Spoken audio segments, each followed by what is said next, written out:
What if I told you I don't think John Deere's going to be a company in the next 20 years? Let's talk about it. So in 2019, John Deere elected their new CEO, John May, and if you haven't noticed, ever since then, John Deere's been in the news a lot, especially for right to repair. Apparently, had a rough patch with their business, and just firing and laying off a ton of people. But John Deere has actually had one of their best years on record, and they've actually survived way worse financial crises like the 1930s Dust Bowl, 1980s farm crisis, 2008 financial crisis, all that stuff.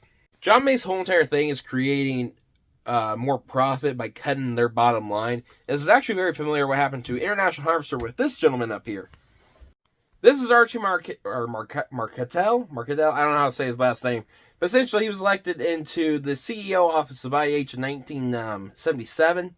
And he basically started cutting the bottom line a ton.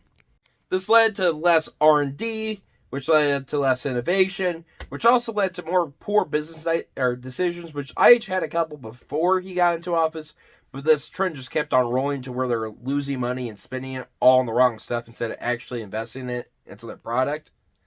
It was also reported right before IH had a bunch of strikes that he actually pocketed $1.8 million just within 2 years of getting into CEO office.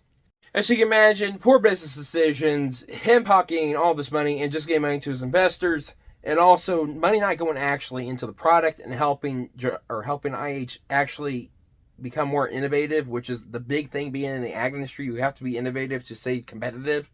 It led to IH's downfall in 1984 through 1985, which is when they were finally bought out.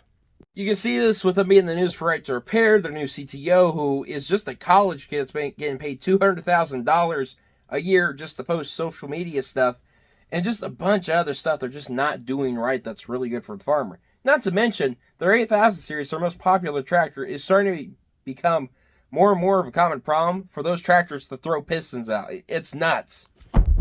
If you want a little bit more of an in-depth dive into how John Deere is going downhill and how it's probably not going to be a company in the next 20 years, click the video link either in the comments or somewhere down here. It kind of depends on which social media it's on. Looking forward to seeing you there.